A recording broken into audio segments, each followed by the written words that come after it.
Hello and welcome, everybody. Welcome to the No Name Musicast. My name's Tim, and this is Joy. And here we are, probably at the end of the year or maybe at the beginning of the new year. I'm not sure when this one is going to post. But, Close to that. yeah, maybe you might get this in the new year. But Happy New Year to you, anyhow. I hope you had a very nice festive time of year. And I think, speaking of that, I think Joy has something for us right at the top of the show, which is has a similar theme. It does. So I was kind of thinking, I was like, oh, it'll be something kind of funny. So I was born in Florida, for those who don't know, and there's like an ongoing thing, and I don't know how universal this is, but Tim knows in America, we make so many jokes about the news that comes out of Florida, right? Mm-hmm. Like, so I found some of the funny news stories from 2023, and I was just going to run through them real quick. Yeah, from Florida. The phenomenon of Florida man does blah, blah, blah, blah, blah is a well-worn trope at this point, but I don't know. What is it about Florida? Is it the heat, the humidity? What creates these Florida nonsense? The only thing I can think is there's kind of like three groups of people in Florida, really.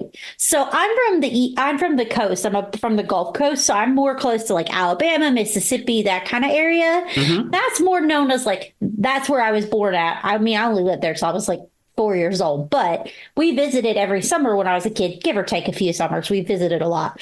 And Dad's family was there. They were there and then Louisiana.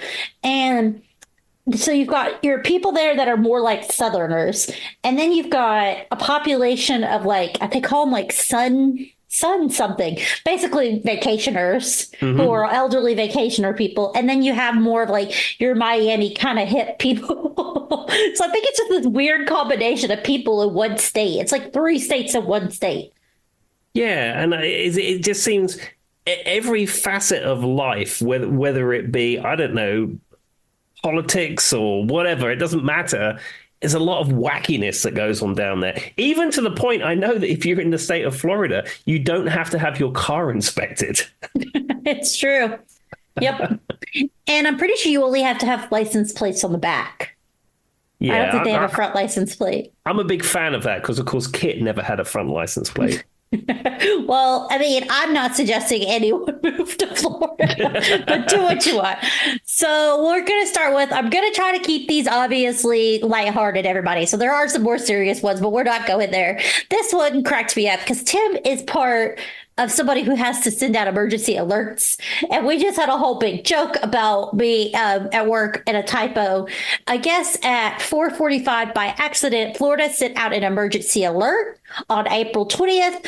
They said the unscheduled wake-up call, everybody, was a loud buzz emitted from phones with a test. That says this is a test, but it was even scarier for Android users because they first saw emergency alert extreme. And that's all they saw. Just the word dear. Extreme, Tim. I mean, was it like a more than words emergency? It was like Gary Sharon marauding around the state. I don't know. How does that work? But I don't know. It says followed by a later message that said this is not, not real or whatever. But I guess people, and even because some of Florida is in the central time zone, basically the part where I'm from up on the panhandle is the central time zone. So it was 3:45 their time. But they said everybody flooded social media trying to figure out what happened. The alert was supposed to be on TV and not disturb anybody by when they were sleeping, said the Florida Division of Emergency Management. Now, this was on Twitter at the time, now X. There we are. There you go. But I just find it funny because could you imagine if you just got an alert and it's an emergency alert extreme? Yeah, I think we've had emergency alert tests in the early hours of the morning. I think even in Virginia, we've had that. Yeah, I like when you're in a Walmart and everybody's phone goes off at once. It's the most terrifying thing. Because didn't we have one that was like not too long ago where they tested our phones, the TV, the radio, everything all at once naturally? Yeah, I think that was the case.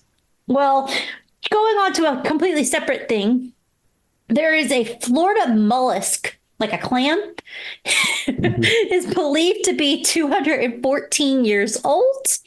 And his name is Abraham Lincoln because he was born the same year as Abraham Lincoln. And I guess that he baffled scientists so much this year that it even made it onto SNL, and he was the joke of it. But they determined he was born in the same year and date as Abraham Lincoln. That's fantastic. I know some of those sea creatures live for just such a long time. I follow a YouTube channel called Leon the Lobster. And I they know what say you're that, talking about. yeah, and most lobsters in the wild will last 20, 30 years, not even that sometimes, because when they shed their exoskeleton, they're very vulnerable, and that's the point they get attacked and eaten and stuff like that. But this guy has rescued a lobster from a supermarket and has got a huge tank, and he knows the exact water you're supposed to have, and he's caring for the lobster and all this kind of stuff. And they reckon, like in captivity, if they're in good health and they survive each of these molting things they do, these lobsters can live for 200 years or something. Yeah, it's crazy. I mean, turtles do the same too. I don't know how exactly it works, but then turtles live for like hundreds upon hundreds of years.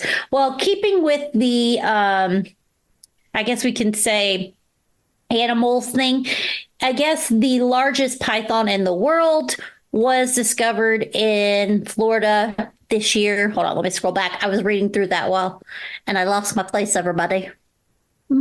Is there, There Joy? it is. 19 foot. Sorry, there's so many stories. 19-foot Burmese python caught in South Florida was the largest one on record. Now, 19 foot Yes. in meters Is whatever Google tells us. is whatever Google tells us. That's almost 6 meters. 5.79 meters for those people who don't use archaic measurements. For those not in the early 1700s. Exactly. I guess that it was the largest ever found, and it was found just about 35 miles west of Miami in October this year. And there is a picture of it, and there's a guy with it around his neck, and it literally is circled over 3 different times, and he's pretty tall, Tim. Crikey. That is an incredibly long python. Yeah. So how do you feel about snakes? Are you like very anti-snake, Tim, or are you just like, they're fine, just leave me alone? Yeah, they're fine. I mean, I've seen snakes in the wild. I've seen. We know when I almost got attacked by a snake when we did a gig inside a brewery. But I'm fine with snakes. I mean, for the most part, they're not going to attack you unless you aggravate them. I mean, that's fair. So I'm going to leave it with this, and we're going to leave it with sharks because it's Florida. This guy, so they actually have aerial footage online. You can Google it. This guy's name is Josh Jorgensen. It's Jorgensen. He was in Riviera Beach, and the same shark attacked his boat 8 times in a row. So like the shark like came at him, bit towards his boat, then left, and then came back, and they just did it 8 different times. He said it felt like a bat. He was shaking like a bag of popcorn. It destroyed the engine, and they, for some reason, I don't know why they have it, but they have aerial footage of the shark going and coming back and going and coming back. His exact words were, was like, "What's going on? It feels like I'm in a ride from Universal Studios." Oh, goodness me. I mean, we're in their territory. That is the sharks' territory. We're on a boat, but I mean, we're in their house. So, I mean, it's pretty much fair game, really. It is, but it does make me wonder what he did to this bull shark, Tim, that he did like him 8 times. Well, I'm sure the shark probably saw the boat and thought it was some kind of predator and decided to attack it. Oh, yeah, absolutely. But anyway, there are some little funny stories out of Florida. And if you've never Googled Florida man does whatever, just go do it. You'll find some interesting things out there. Yeah, exactly. There's also the Florida Man Challenge, where you type Florida Man and then your birthday and see what news stories happen down in Florida on your birthday. And it's normally like Florida Man runs naked from house, wrestles tarantula, and then sets his hair on fire or something like that. And it's I just made that up, but that could happen. That's pretty much what it sounds like. Yeah. Yeah. It's like Florida man beats up ATM and then runs off a cliff or something. Yeah, or something like that. Anyway, yeah, give it a Google and let us know on the Facebook page what you come up with. Exactly. Well, there we go. Okay. So I'm going to sort of ease into the episode this week. I won't reveal the topic just yet, but I thought we would have a look our stats for the No Name Musicast for 2023. Now, our friends at Buzzsprout, which is the podcast consolidator that we use, give you something not called Wrapped. It's called Backtrack, because I think Wrapped is probably a Spotify trademark, so they can't call it that. But I just wanted to just go over some of the stats for the No Name Musicast for 2023. So we publish an episode every single week in 2023. We didn't miss a week. The knack is having some in the bank, and some weeks record a couple, and then you've got extra. But anyhow, every week, without fail, you have had a No Name Musicast episode, and long may that continue. Yay! So looking at the cities, the most popular cities that listen to the No Name Musicast, the number one most popular city for the No Name Musicast. Can you guess, Joy? Is it Christiansburg or Galax or It's Galax, Virginia? It's because my twin sister makes her, and then she makes her husband, and then my mom and dad listen. That's all my family, everybody. Thank you, family. But in no particular order, other notable cities that have downloaded are Denver, Colorado, Camberley, Surrey, UK, Christiansburg, and Sydney, New South Wales. They're also ones that have downloaded a lot of our episodes. A little bit of everywhere, then. Okay. We have hit 41 countries this year. Wow. 41 completely separate countries have listened to the No Name Musicast.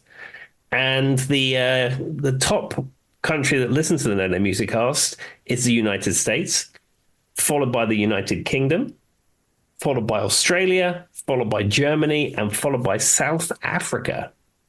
Huh. That one's random. Yeah. I mean, it is interesting to me, and we won't talk about this guy too much because there's a whole thing there. But Tim once had an employee that worked at the same place we worked at, and he looked at me and said, "Wow, your voice sounds really familiar." And I had never really thought about it. I was like, what is he talking about? And he goes, "Oh, I listened to your podcast." That's the only time I've ever really felt that like I was a celebrity, Tim. And I was like, what do you mean my voice sounds so familiar? Tim gets it all the time at work because he's on the phone system. That's true. Yeah, I do. Every auto attend on the phone system is me. So you get people who go through orientation and I give them IT equipment. They're like, hang on a minute. But you want a training video or something? I was like, yeah, that was me. Well, to be fair, I was at about how many training videos, including band videos. If you know, you know. We won't go into it. Exactly. Oh, Lord. Okay, so just the top 5 episodes for 2023. The most popular episode was episode 74, which is It's a 2000s Dance Party. Oh, that surprises me. I thought it was, I thought ABBA was for the longest time, but that might have been from the year before. I think that was from the year before, but certainly for the 2023 episodes. The next one, number 2, was episode 108, which is Paul Hogg Somerton, The Soundtrack of Your Life. Very popular, number 2. So thank you again for Paul Hogg Somerton for coming on the podcast. He's a very popular guy, apparently. Apparently so. Number 3 was episode 100, the 100th episode. I don't even remember what the 100th episode was. What was the episode like? What did we go over? I can't remember. I think wasn't it things with 100 in it or 10 in it? I can't remember now. You guys have to remember, me and Tim have to come up with a topic every other week, so they all start to kind of bleed together at some point. Exactly. The number 4 most popular episode of 2023 was episode 112, and that was Phil Reese, The Soundtrack of Your Life. So once again, thank you, Phil, for tuning in. See, and that was kind of a fun addition that we started later in this year, Tim. I really like doing the guest show once every few months or so. We'll be doing some more in 2024, I am sure. Yes. And number 5 was episode 101, which was the Tom Jones episode. Which I cannot spoil something for anyone, but just know that if you have watched The Masked Singer, the donut will shock you, and I will leave it at that. I don't even watch that program, and it was carnage earlier when Joy and I were chatting about it. I've never been so distraught. Anyway, moving along. But there we go. Okay, so let's get into this week's episode. So it's my topic, and it sort of leans into what we was just talking about. Now, this year has been a big discovery year for me in music. At the beginning of the year, I decided to embrace the Spotify, which is something I'd never done previously. I'd always relied on my own files and my own music collection. I'm still enjoying my CDs, and I will probably enjoy for many years to come. I have a very small handful of records that I play rarely, but the ones I have, I would not part with at this point. But anytime I'm listening to music outside of the home, I'm now listening on Spotify. So I'm listening at work, listening in the car, background music when I'm playing music with the band and stuff like that. It's all now Spotify. I've completely embraced this new medium. Okay. So I thought this week we could do my Spotify Wrapped episode. And if you listened last week, you learned Joy doesn't have one. They didn't email it back yet, Tim. Oh, well, as long as you got a support ticket open, that's the most important thing, because they will fix it. Yes, for those who weren't listening, you could go back and listen to last week's episode because it was really good, but also because my Spotify Wrapped is currently broken. All right. Yeah, well, there we are. Well, let's hope they can get that fixed for you. All right, let's do it. Okay, so as we look through my Spotify Wrapped, this year I've listened to 109,043 minutes. It's a lot of minutes, Tim. Yeah, and I worked it out. It's approximately 4 hours a day, give or take. That checks out. I could see that with you. I mean, even if it's just in your car, you know what I mean? Yeah, in my car and at work. So, because I'm working all day and I've got a little Bluetooth speaker on my desk. It's not blaring out and it's not super loud. So, I can still work and not be distracted. But I find silence deafening. And if I don't have music playing, I just can't concentrate. It's terrible. It depends on the mood for me. Sometimes I'm absolutely like that. But what I have discovered is if I can't concentrate, Tim, it's almost like I need music or some type of background, like a podcast in the background. Because yes, I do listen to podcasts. It stimulates me and helps me focus more. But then if there's something I really need to focus on, sometimes I do go silent because your brain can always do math while you're listening to things. But it's a weird thing for me to sometimes actually listening to music makes me concentrate better. Yeah, me too. I'm exactly the same. So anyway, 109,000 and change minutes for the year. My top artist this year, number one was Queen. Wow, shocking, everyone. Shocking. Number two was Kiss. Now, I had a Kiss discovery year. I sort of decided that this was a band I would probably really like, and I only really knew the hits. So I decided to delve into the albums this year. And I was listening to a Kiss album every week to accomplish that. So that's why it comes up as number two. It probably won't be repeated for next year, though some of the songs I found I liked, and they might appear on playlists and stuff. But it was a big discovery in the realm of Kiss this year. What do you feel like you discovered this year with Kiss? Like, what songs do you feel like stand out to you? I think the whole of the Destroyer album is incredibly strong. It's almost like a concept album of sorts. I really enjoyed that, and even like the 4 solo albums they did. I actually like the Gene Simmons one. That's kind of Living funny. in Sin and the Holiday Inn. I mean, what a great lyric. I mean, that's amazing, actually. I really want to think somebody has that tattooed on them somewhere. Oh, they did. Absolutely. But anyway. I would tell you a Kiss tattoo story, but it's not suitable for the air. I will tell you when this hangs up. I like that Destroyer does start with Detroit Rock City, but I will say my favorite Kiss song is Hard Luck Woman, which doesn't sound like a Kiss song, but anyway. No, it sounds like a Rod Stewart song. But that's the one I like. No, that's fine. I mean, I do like I Was Made for Loving You. I mean, that is... Yeah. Disco Kiss is absolutely fantastic. The video they just look ridiculous, but it's amazing. Did they ever not kind of look ridiculous? Well, I mean, you got a point, I suppose. It's kind of their thing. But anyway. Okay. My number 3 artist is Led Zeppelin. Again, I went in through a little bit of a discovery phase with Led Zeppelin. Of course, I know all the Led Zeppelin albums and I've listened to them for years, but I hadn't really listened to them for a long time. And loading them into various playlists and stuff, I again listened to the whole discography from beginning to end. The thing that's probably polluted this list a little bit, and we'll get into that with some of the other stuff that I'm going to come into in the episode, is that I have a playlist I use when I play gigs with the band, and it's stuff which is good for background music between sets. And what happened is I get to the venue, we set the equipment up, I set the playlist going on my phone and leave it going all night, and it's connected via Bluetooth into the rig, and then we fade it up in the breaks and stuff like that. Yeah. There's a lot of Zeppelin on that list, and I think that's why that is sitting up as high as it is.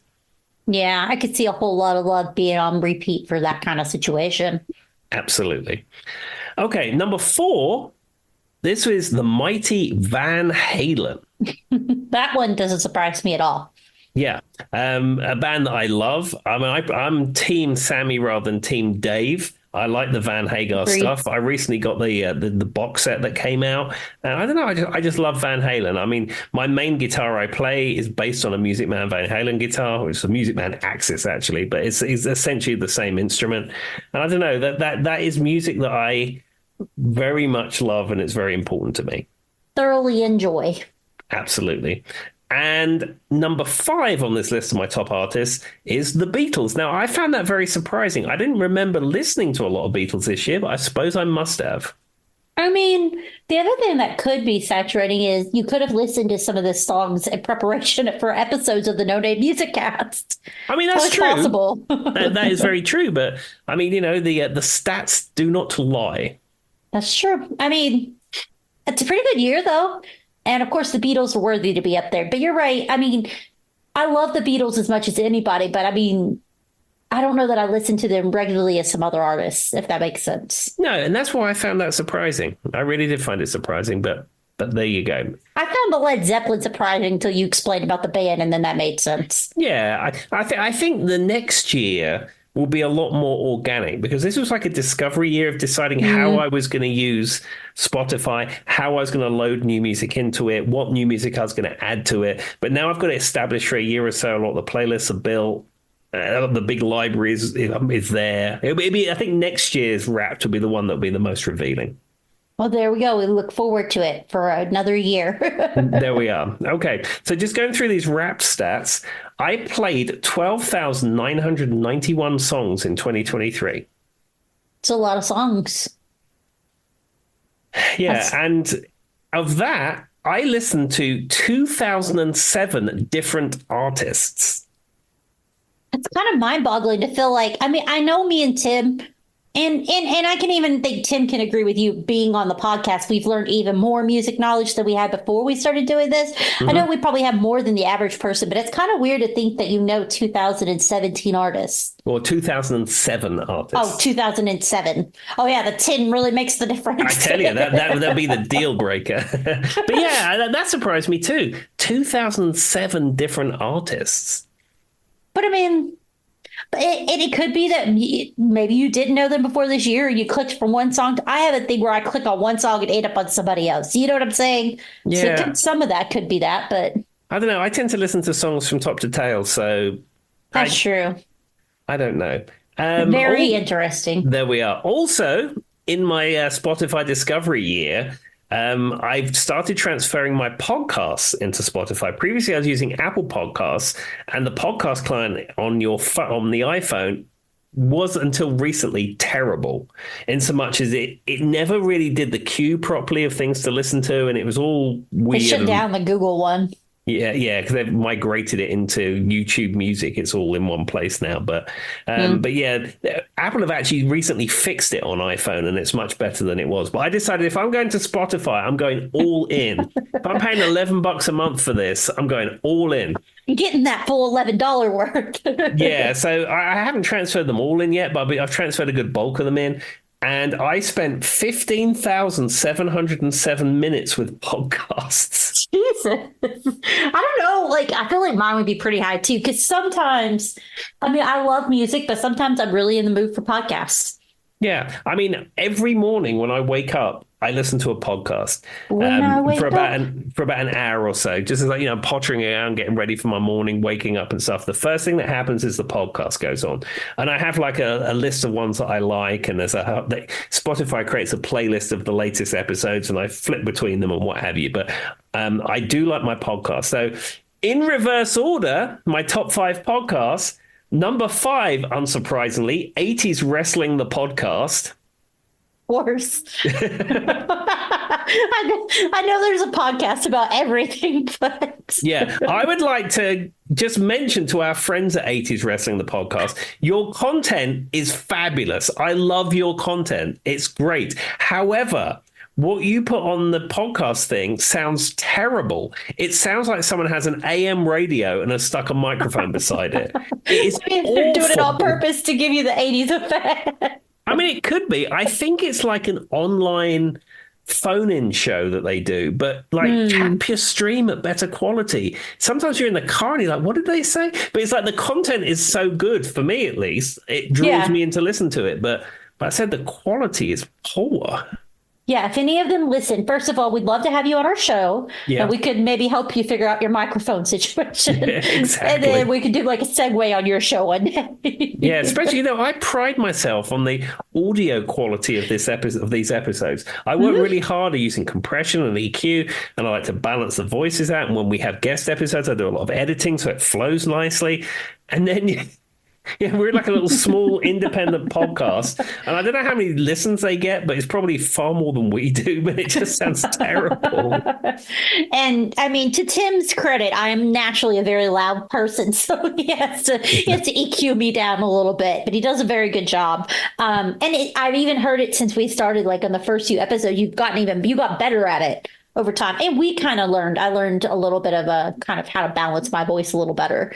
Though Brady still says the beginning of that episode with your True Blood impersonation gave her a heart attack. Anyway. Okay, so that was number five. Number four is the podcast Business Wars. Is that one that you're familiar with? No. Is it about businesses? Yeah, it's cool. It'll be like Nike versus Adidas or Coke versus Pepsi and things like that. Oh, I And, kind and of it's watched like some of those on YouTube. yeah, and it's like 7 or 8 episodes of when they go through the whole history and then they reenact scenes throughout the whole thing. Not every set of those episodes are interesting to me, but there's been some very interesting ones in there of various, one brand against other brand. And when Hannah and I have gone on road trips, we'll often go through the Business Wars list of ones we haven't listened to and decide on one that we'd both like, and then we listen to it. And it's by the time you listen to it top to tail and skip through the ads, it's like a couple of hours, I suppose, through across the whole 5 or 6 episodes. Makes sense. That But actually sounds kind of interesting. I might find that one out. Yeah, I highly recommend it. Okay, number 3 was The Indicator from Planet Money, which is an NPR podcast. Tim is the only person I know who wears an NPR bathrobe. Yeah, I love NPR. I mean, I find some of the stories that they talk about is a lot of the same topics over and over again. And of course, they're a news organization, so they're focusing on the news. And much of the news is depressing, and I don't want to hear about it. So I find rather than listening to the radio of NPR, I subscribe to all the podcasts, and then I just Mark has played the ones I don't want to hear, and I just get like a good stream of stuff, and I enjoy it. But this one and number 2, which is Planet Money, Planet Money is like the main podcast, and the offshoot is The Indicator. So they come in at number 2 and number 3, and it's not all financial news. I just like the way the episodes are structured. I like the hosts on there. By far, that is my most favorite NPR podcast, and it says by number 2 and number 3. I like how you can define 2023 by Tim going, the news is mostly depressing and I don't want to hear it. Yeah, exactly. Accurate. I think that's true of all of us. Sometimes denial or I guess what you don't know won't hurt you, right? Well, I mean, I open up. I mean, I look at. I mean, my main news source actually is NPR's website, but I might open that once a day and I go, yep. Okay, that's all I need to know. Click. That's pretty much what I do too. I scroll through the headlines and I'm like, okay, that's enough of that for today. Bye. Exactly. But there we go. And unsurprisingly, my number one podcast would be the No Name Music Cast. Now, let me qualify this. I don't sit there listening to my own voice for hours on end, even though I do. But when I post these to Buzzsprout, and when they episodes get released on a Wednesday at 7 p.m. Eastern Time, normally the next day I try and have it playing in its entirety just to quality check it. Because one, I want to make sure I uploaded the right episode. And also just check that there's nothing funky going on with the file or something. So, I'm putting in this effort for you all. So I hope you enjoy these episodes. Mine's set to automatically download every time an episode comes out on my phone. So that's where we get an automatic download from me. But I listen to it to learn from previous episodes and be like, oh, why did I say that? Or, oh, I should have waited, Tim, just to kind of, you live and you learn. Absolutely. And I might do that too, but mostly it is just a quality check because, I mixed it and edited it and all that kind of good stuff. I do say for everybody out there, when we first started, everybody's like, I hate to hear the sound of my own voice. It doesn't bother me anymore. I'm completely used to it at this point. It doesn't make me cringe. And then the other thing is that by the time you compress it, I use a very heavy vocal compression on these voices, and it makes them sound much thicker and richer than they actually are. Thanks for giving away the special. No, but that's how every radio show you've ever heard, every radio presenter has that very velvety, rich voice. And the reason that our voices sound like that is because I use EQ and compression. Look at you, Tim, above and beyond for the people. There we go. Okay, so this is going to be the main part of the episode. They give you Spotify, or the Spotify, which is their official name. They give you a playlist of your top songs of 2023. So I thought we'd work through the list. Maybe we do the first 5 or 6 or something, and I might delve a little bit down into the list. I don't know, but we'll see where it goes. Okay. So, number 1, I just like to say guilty as charged. I probably drive home from work listening to this more than I should. And it's Real American by Rick Derringer, that's the theme music from Hulk Hogan. I knew that was coming because you had told me that's one that plays a lot when you're driving. I mean, if you like what you like, right? Yeah, so I don't know. It's very bombastic and what have you. Everybody's going to be like, if they ever hear someone driving down the road, and you're probably the only person in Christiansburg with this song played, they're like, there goes Tim again. Exactly. Listening to Real America by Rick Derringer. The other thing is, like, if you have Apple CarPlay in your car like I do, you can just press the button on the steering wheel and tell it to play things, and it will just play them. And it is fantastic. So you're going along and you've got your playlist of music or whatever you listen to on the way home. And you're like, well, this is not cutting it. I need Real American. Let's play Rick Derringer, Real American, and it just plays it. It's fantastic. Now, that was the entrance song also used by Hulk Hogan, right? That's correct, yeah. Yep. So it all goes back to wrestling as well, everybody. It all comes 3. I don't actually know anything about wrestling. That's like kind of basic thought. I don't even know if that's the wrestling Tim watched. Did you watch Hulk Hogan? Okay. Yeah, the wrestling I like is WWF 1985 through 92. I wasn't really into. We never got WCW where I lived. Anything after 92, it kind of is poor. Yeah, 85 through 92, the rock and wrestling era, as it's called. And when I hear WWF, I just think of the World Wildlife Foundation. Well, that's why they had to change the name, because I think I've explained on the episode that they owned that trademark. Yeah, Vince McMahon used it as a more regional promotion, and then it all blew up, and then he had to eventually had to change the name. I mean, that's fair. I just think of the little panda. He does kind of look like he's going to wrestle somebody. I'm sure. Because he's a panda, but that might not be related. Dude, somebody should have dressed up as a panda after all that whole scandal and went on and wrestled. Like, I can't believe that was a missed opportunity. Just had like a panda wrestling episode before they stopped using WWF. I'm sure if there was an angle that Vince could make money out of, I'm sure he probably would have already done it. He probably was like, that's a little too far. I already stole their name. Fair. All right, what's next? Okay, number 2. This is the theme music to the $1 Million Man Ted DiBiase, It's All About the Money. Now, I would again like to qualify this. I have been to a number of wrestling events this year, one WWEF, whatever you want to call it, and a number of off brand local events with my friend Chris. Yeah. And I made a playlist of all this wrestling music. And all the way there and all the way back, well, maybe not all the way back, but certainly all the way there, I've had this playlist on a loop. So again, I think some of these songs here are because of that. And then just to jump ahead, number four is the music from the Honky Tonk Man, Cool, Cocky, and Bad, which is, again, that's not something I routinely put on, but I think it comes from that playlist playing. Sure, Tim. The stats don't lie. You can say whatever you want, but we now know what's playing in your car.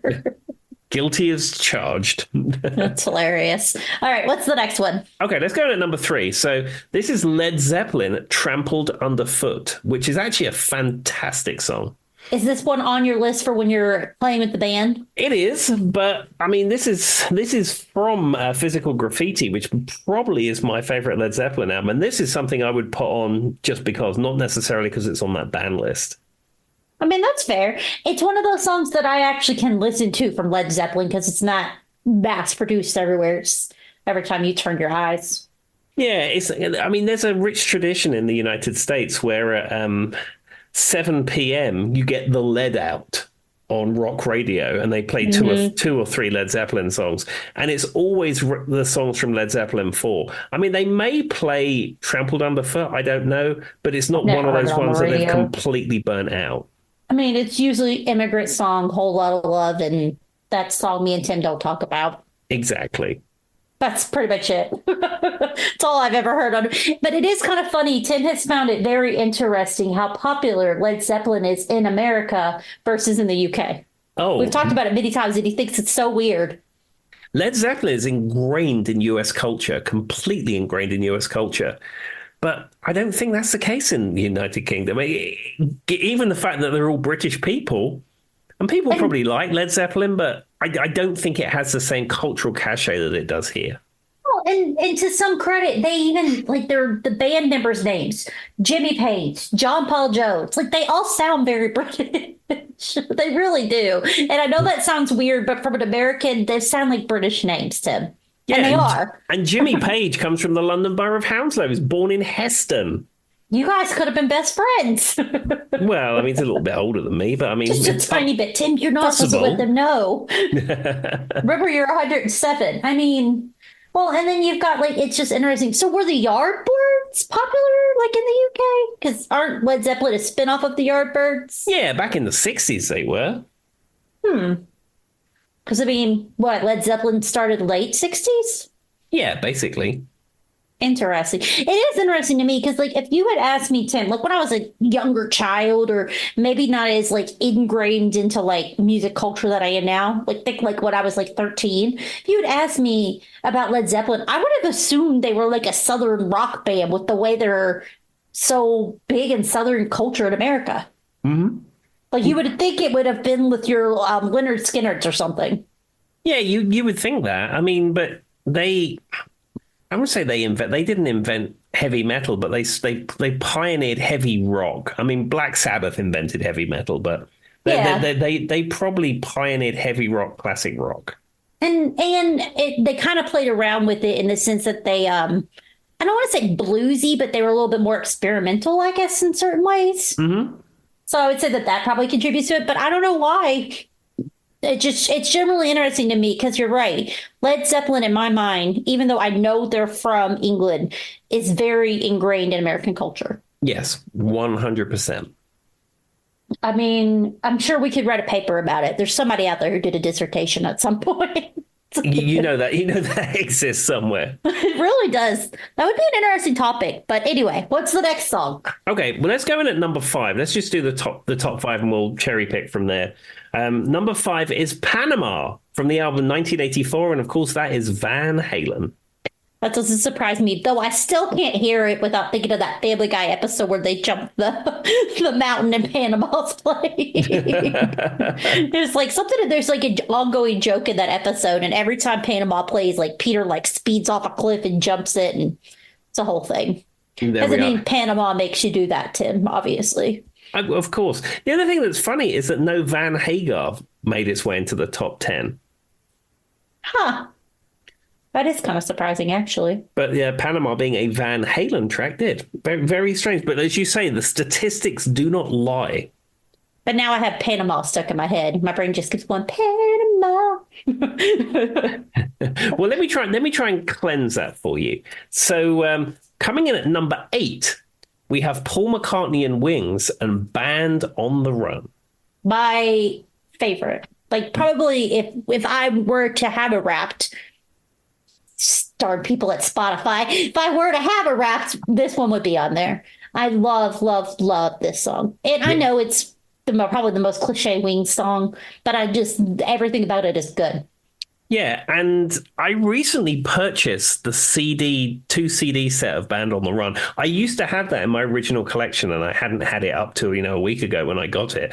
And the whole album is superb. It's not just the title track. I mean, there's Jet on there, Mammonia, and all that kind of stuff. But the whole album in its entirety is great. But it has a second disc, which is like a documentary. And it has like some of the demo versions, but then it has spoken word between the tracks. And it is just so good. I mean, McCartney, can he do any wrong? It's just fantastic. He really can't. And I don't know what it is, but that song gets like all the, it's kind of like when we talk about, like the perfect pop song. We've made the joke about Night Moves. If I'm looking for like a pop rock kind of song, Band on the Run just hits every one of those.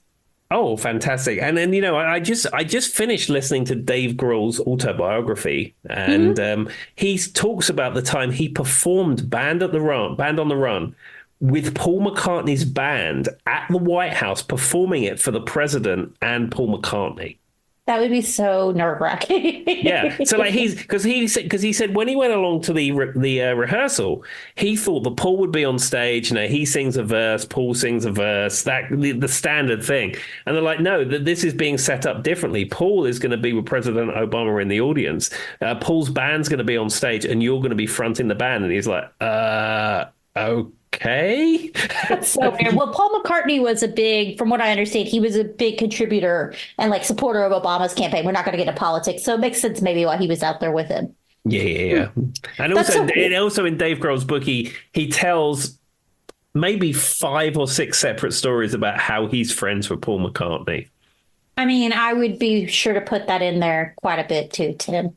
Yeah, Pat my he own tells back a just story a that little. Paul just came over the house for drinks and then gave his daughter, his daughter's first piano lesson. And it's just like all this kind of stuff, Paul McCartney stories.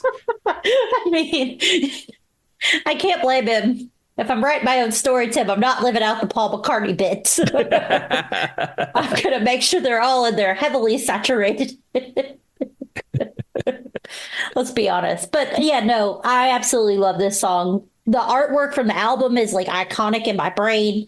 And here's the question, Tim. Do you say Paul McCartney and Wings or do you just say Wings? I would say Paul McCartney. I mean, this album is written by Paul, Linda, and Denny Lane. There was Yeah. only the 3 of them at the time. I mean, I see Wings as an overarching post Beatles project type thing, but I mean, I'd probably just say Paul McCartney at this point. Yeah, most of the people, there's like a controversy with that. Whenever I was doing, actually, I think when I was looking for stuff on Revolver, people were like referred to as Paul McCartney or Paul McCartney and Wings or just Wings. I don't know. I always say Paul McCartney and Wings when I'm referring to it because I've always thought Paul McCartney in and of himself is basically 70% and then the band is the other 30. Yeah, I mean, the whole of the Band on the Run album is only those 3 people playing on it, Denny Lane, Paul, and Linda. Yeah.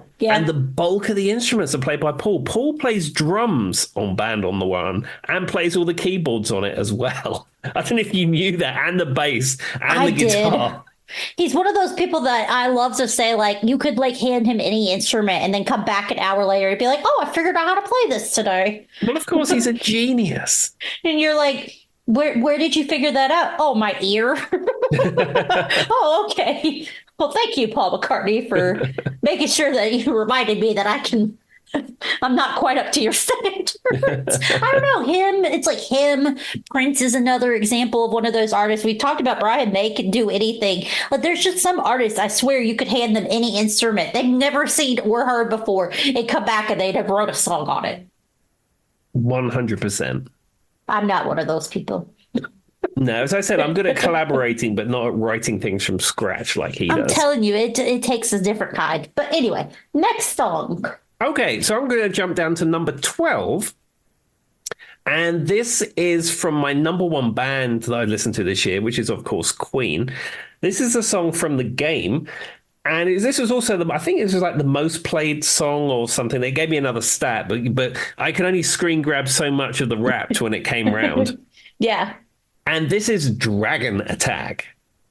You've talked about this song a few times now, and it's not one that I've heard. I don't even think I had heard it before we did the podcast, but now it plays occasionally on my Spotify. Mm-hmm. And I always find it interesting where he's like, give him the red, and then like, give me, like, he's like, use my stack, give him the red. There's another line there I can't think about. It's got to be Mac. Yeah, or gotta drag it on my back. The rhyming in it is so good. Yeah, it's got to be Mac. Mac being the producer at the time. Okay. Mac Reinhold, the producer. That makes sense, but I just like that there's a dragon on my back and how he rhymes it with stack. Yeah, the song is written by Brian May, and apparently this was about his ex-wife, Chrissy May, allegedly. I wouldn't have thought about that song being about, is she the dragon on his back? Yeah. Dang. That's kind of mean. Yeah, it's kind of dark, isn't it, from Brian May? I was thinking it was just something funny, and now I'm like, wait a second. His ex-wife was the dragon on his back? Apparently Dragons so. That's what I read that recently, and I was like, that's kind of spicy for Brian May. Well, I'm glad she wasn't a real dragon, because if she was a dragon on his back and she breathed fire, he probably wouldn't have his hair, and that would be a problem. That's true.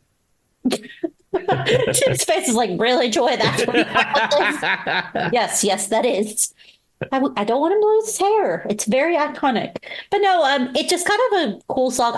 I really don't think I had ever heard it, Tim, until you brought it up on one of our episodes we talked about. And now it occasionally comes up on my Spotify, and it's kind of gotten to me because I like the little rhymes. Yeah, and the guitar tone on this track is so good. I mean, you listen to different bits, but when it comes in with that first burst of lead guitar, it's just amazing. I mean, he was feeling the emotions of a dragon on his back. That makes sense. There we are. I mean, it's a cool song, though. I could hear how you would really like that song, too. Yeah. It sounds weird, but I know what your music taste is like. That fits you. Yeah, and the riff in it. It's just, I don't know, it's in D. It's great. Have you ever gotten to play it? Well, when I was in a band called Dirty Rumors a number of years ago, myself and the bass player, Scott Sutton, used to love Dragon Attack. And that was pretty much a jam band, so it used to go off on tangents. And him and I used to get in on the Dragon Attack riff routinely. If the song was in the right key, we would do the Dragon Attack riff, and we'd both join in together. And I'd play a bit of the solo as he was playing it. So I've never played the whole song, but I've kind of riffed and jammed around Dragon Attack. There you go. That actually sounds pretty fun. And I guess the guitar is kind of like a dragon attack. There we are. All right. Okay. What's the next song? All right. Well, I'm going to jump down to number 14 on the list. And this was unusual. I don't remember listening to this a great deal, but I must have. Again, the statistics do not lie. And this is Jace Everett. And this is the song Bad Things, which is the theme tune to True Blood, if you ever used to watch HBO's True Blood. I did. I watched a lot of it, and that is really random. I really can't imagine you listening to the theme song to True Blood. But I do love it. I think it's a great song. And in fact, in Dirty Rumors, we used to play the whole song. Really? Yeah, that was a song that we used to do. I mean, it's a good song, and it fits True Blood, but I guess I just don't listen to theme song. The only song that I think I listen to the theme song outside of the show is obviously Friends, but everybody does, right? Because it was a song before it was on Friends. And then Pretty Little Liars had a good theme song. It's like, got a secret, can you keep it? Well, this one, and it's kind of creepy. So Hmm. it fit the show, but I've never really, outside of that. Now, there was a thing in the 70s where a lot of theme songs like were popular on the mainstream radio. I think we talked about that once before. Like there was like Love Boat, and then there was that one instrumental one that I can't remember. I don't know. There's a whole handful of them where like the theme songs were super popular. Yeah, I think we spoke before about the greatest American hero. That believe it or not, I'm walking on it. Yeah, Yeah, that was a that's a good complete one. lift of the theme song. And I even like growing up, the Miami Vice theme tune was released as a single, and that charted Mhm. in the UK. And there was a rich heritage of that for a while. It seemed to be kind of, I feel like around the 70s. I could be wrong, but that's where my brain associates it. But yeah, I guess I just don't listen to, I mean, the Brady Bunch at Gilligan's Island, those come to mind pretty easily, but I don't seek them out. You know what I mean? Hmm. Is there like a thing in the UK, like if you were to think of a theme song that's also just like a song everybody would know, what would you say? I mean, the one that comes to mind is probably the EastEnders theme, because I think that was released as a single as well. It has a Hmm. name, and I can't remember what it is, but it has a name. But Anita Dobson, Mrs. Brian May, Hmm. who was Angie, who ran not the Rover's Return, what's it? The Queen Vic, sorry, in EastEnders. She was the owner of that pub in the story when she was acting in EastEnders. She did a vocal version of the Yeah. EastEnders theme called "Everyone Should Fall in Love" or "Everyone Is Falling in Love" or something. Brian May plays on it and produces it, and it's terrible. I mean, it is what it is. Even Brian May might occasionally make a mistake, Tim. I don't know. I don't know. But anyway, I can't think of anything. I'm trying to think of like theme song. I mean, Shaft. Wasn't there like Shaft, like a TV show that had like a theme song that was Well, super that was popular? a film. Oh, well, then never mind. Moving along. All I right, can't well, think of anything else. let's move to number 20 down the list. And this is Eagles. Obviously, I'm saying Eagles, so I don't want litigation. And this would be the Disco Strangler. Of all the Eagles songs, of course, this is the one you come up with, Of Tim. course. As I add the S on the end so they come to fight us. I mean, if they come for us, I guess they come for us. But I'd rather you didn't, guys. I really don't want you to. Exactly. Um, I mean, they were dressed to kill, Tim. You know, that's all I Exactly. got. It's just so weird because, like, it's kind of one of those songs I don't think I've thought about in a long time. But, like, what is it? The Arms of the Disco Strangler? Yeah. It's kind of creepy. But like I said to you, these stats do not lie. I mean, I must have listened to it a lot this year. I mean, it's a great track. It is, but it's not a song you think about regularly. But to your credit, Tim, you try to stay out on the outside of, like, I don't know. Like, you know what I mean? You don't listen to the songs that you hear every day. You do try to broaden your horizons and listen to everything. So it Well, makes as you saw, sense. my 2,000 odd separate artists in a year. So, But the Disco Strike, I don't yeah, know why this is the one I that don't gets me know. the weirdest. I mean, I would have thought it'd be Journey of the Sorcerer, which is my favorite Eagles song, which is an instrumental, which is the theme tune to The Hitchhiker's Guide to the Galaxy. I thought it would Mhm. be that, but no. There we are, nestling at number 20, the Disco Strangler. I have no idea. Yeah. I mean, there you go, everybody. That one was shocking. Out of everything so far, that one I think got me the most. Well, Did it let's have a move. music video to wait before you move on? Is there a music video to that song? Do you know the music video? If there is, I've never seen it, but I'd like to see it if there is one. I'm gonna Google that once we get off of here because I'm generally curious. All right, what's next? Okay, I'm going to slip down to number 22. Okay. This, again, unusual, great song, but surprises on the list, but the statistics don't lie. This is the Tower of Power and What is Hip? This one's random too, Tim.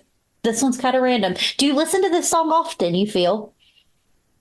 I mean, not, I don't pick it out, but it must be on one of my premium shuffle lists or something where it's appeared so many times. But I mean, if this came up on a shuffle, I'm not going to skip it because it is superb. Well, it was really hip. Da, da, da, da. Then boom. Somebody out there's like, why she got so many puns today? Earlier, when you said, "When I wake up," I don't know if you caught in the background. I went, "When I wake up." That's all I could think of when you said that, when you're talking about the podcast. I'm in a very putty mood. But anyway, it's kind of random. I mean, I guess you're right, though. And it could be because you're listening at work. These songs are just playing on repeat in the back of your mind, and you just don't think about it. That's true. I mean, as I said, it's all great music and nothing that I would go, oh, I'm going to skip that. But yeah, there it is. Yeah, it is what it is. I mean, it's a good song, and Tip's pretty hip, in case everybody was wondering. I try to be as hip as I can. He's hip to be cool or whatever it is. Hip to be square. I was trying to make it stupid. Anyway, moving along. Okay, well, I'm going to, as we're all coming towards the end of the episode, I'm going to skip down a little bit just and pick out some songs which I think are notable. Now, just harking back to what we were saying just a moment ago, number 33 actually is Joey Scarborough. And it's, believe it or not, the theme from The Greatest American Hero. There it is. Nestling at number 33. So what I'm gathering is 70% of Tips music theme songs for somebody who doesn't watch TV. The irony, just like, but they're very specific shows. I will say that. Yeah, I mean, I watched the whole of Greatest American Hero during the lockdown. I mean, I say lockdown, but I was still at work, but we couldn't go in the break room. So at lunchtime, I'd close my door and watch an episode of The Greatest American Hero. And it's a show I'd never really heard of prior to that time. And the only reason I started watching it is a member of the cleaning crew had the season 1 DVD set, and for some reason left it in our department with a post-it on it saying, "If anyone would like this, you can have it." And random. Yeah, and I'd never heard of it. And my manager, he said, "This is way up your alley. You need to watch this. This is everything you like. You should watch this." So I ripped the discs and put them in the computer and put them on my phone and all that kind of good stuff. And I was like, this is terrible. It's amazingly brilliant. Well, had you heard the song at least before the show? Yes, because I had a record I bought in a thrift shop that was like TV themes of the 80s or something. And I played it, and Hannah knew it from a Seinfeld episode. And I like the song, but I said, when you hear it at the beginning of every episode, I mean, it's ingrained in my brain now, which is why it's proudly at number 33. It's still random as heck. I mean, I will say I don't really know the show, but I've definitely heard the theme song 1,000 times over, and I've seen it referenced in like different cultural things because it is a TV show. Mm-hmm. But that is kind of funny that like you've never even heard the show, and now it's you didn't even know the show before COVID, and now it's number 33 on your phone. I was just talking to somebody about the COVID times and how weird they were looking back now. Yeah, it was a very odd time in history, really. I mean, because you didn't know what was going to happen. Was it going to get better? Was it going to get worse? Was it going to affect everyone? Was there going to be some more virulent strain? Was everyone you knew going to die? I mean, was everything going to ever open back up again? It was a very weird time in history. It really was. And like we were discussing just different things, like looking back, like it's so weird to think about, like if you had to go to the grocery store, you didn't know if you were going to be fighting for your life to get out of there with what you need. And I told this story one time. So me and Charlie were very cautious, Tim, and we followed all the protocols and did what we felt, comfortable doing. And there was one time we took our dog to get groomed. And it was right towards the end of lockdown where we were kind of all let to go out, but we were still wearing masks, right? That kind of weird limbo zone we went into. Because Finn wasn't able to get groomed very often during lockdown because you could only bring, they would only allow one person. And so they got really backed up. Mm-hmm. So towards the end of it, we're like, we got to get him groomed. So we took him to get groomed. My dog's a dog hair dog. And he is nervous. Tim's seen him bark. He can bark really loud and be kind of aggressive. He's not aggressive like he'll bite you, but he's like aggressive around people because he gets scared. Because we rescued him from a really bad home. But me and Charlie went to bring him in the store. And so he was doing his thing where he goes like dead weight because he doesn't want to go in. So we're fighting him in the store to get groomed. And we get inside and everybody's staring at us like we are like I have a dinosaur on my head or something. I don't know. Like I grew a third arm, and I looked at Charlie, and I went, oh, "We're not wearing masks." And Charlie goes, he like touches his face. It's like I'm not. He goes, "Do you have any in your bag?" And the only ones I had were Bright Pink. And he goes, "I don't care. Give it to me." But like everybody in the store were staring at us like we were like the most horrible people in the world. And it didn't even cross our mind until we were inside. Strange times, strange times. Very, very a curious time in history. Hopefully, something that we will never get to see again in our lifetime. Fingers and toes crossed. Hopefully, it stays in history. Yes. That's what we hope. Absolutely. Okay. Well, let's just close this out with one last song. And this is number 39. And this is The Who with Eminence Front. Now, is this a Who song that you're familiar with? This isn't classic Who with Keith Moon. This is Kenny Jones era Who. I've heard it, but it's definitely not a song that I seek out. But to be fair, The Who is one of those bands I give a lot of credit to. I think they're wonderful. We've talked about that concert you love from them, but they're not a band for whatever reason I tend to seek out, Tim. They just aren't. I mean, their back catalogue for a band that's so massive and influential, their back catalogue is surprisingly small. Yeah. It's only 5 or 6 albums, really. I mean, they've released some in recent times, but I don't really count those. But they, the classic albums, there's not that so many. And they said the whole Kenny Jones era after they got back together after Keith Moon died. But yeah, I mean, there's a lot of songs I like. The whole of Who's Next. I mean, Who's Next is probably the greatest rock album of all time. But yeah. So this is of It's Hard. And as I said, there's something about this song, Eminence Front. I really like it. I can see why that. I mean, that's not high up in the list, but certainly if I was seeking out the Who, that would be what you'd be looking for. Outside of the ones from like Who's Next, I'd probably put Eminence Front on. I'm gonna have to go listen to it after this. Because I'm sure I've heard it and it may play background, but it's not a song that I seek out. But The Who is one of those bands I just find very interesting because there's that whole thing about even the Beatles were super impressed and tried to do different music. You remember Ted to imitate The Who, and a lot of people talk about how they were so influential so quickly. But you're right, they don't have that large of a catalog, and they're not like a band you hear about that often. Yeah, I mean, as the years roll on, their importance diminishes, I suppose, to some degree. People are not listening to that so much. But yeah, it surprised me. You look at the Beatles' back catalogue and how massive it is compared to the Who's, and it's just not as big. It's just very interesting because I've heard so many stories about them being so influential in that moment. And now I can't not hear. I find it very funny because the song, Who Are You? You know the song. Yeah. It was used on CSI, which is an American crime show, Tim, back in the day at the beginning when they had to find the bad guy. Now on The Masked Singer, when they take the head off of the Masked Singer, they use it. And I'm pretty sure it was used on what was it? Maybe even American Idol one time. They've had to make bank off of that song. Oh, 100%. I mean, I used to watch CSI. Believe it or not, I've seen almost every episode of CSI. Believe it or not, Tim's walking on air, everybody. I don't know why I wouldn't. I watched CSI too. I watched did you watch the original? Because there's 74 versions of it now or something crazy. Yeah, I only watched the original Vegas one. I tried to get into, I think it was New York. There was a New York one. There was an Orlando. Hannah wouldn't watch the Miami one because she said she didn't like the redheaded dude in it. But I found that the Vegas one was fine until all the original cast started disappearing. And then when Grissom left, it was never the same. And that's about the time we stopped watching it.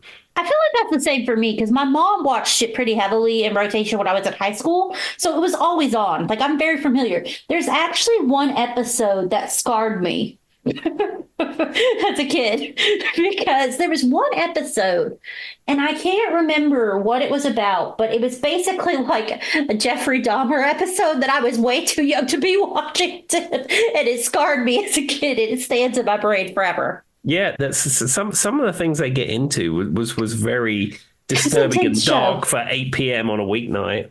Yeah, it wasn't even prime time yet. It hadn't even hit 9 p.m. No. For those who don't know, in America, 9 p.m. is kind of like the cutoff for like PG, kid acceptable, whatever you want to call it. And 9 p.m. is when the adults come watch TV. Yeah, but it's not like UK TV 9 p.m., which is like HBO. No, it's not quite there. We've discussed that before. Yes. All right, Tim, is there a song you'd like to leave them with, or is that your last one? I think that's my last one. As I said, I just wanted to celebrate my Wrapped this year. I'm hoping our friends at Spotify support will get your Wrapped figured out so we can see exactly what you've been listening to this year. Exactly. And with that, we'll just leave the people. We hope you have a wonderful 2024 and keep listening to the podcast. Absolutely. Thank you for listening and tell your friends. All right. Bye-bye. Bye-bye.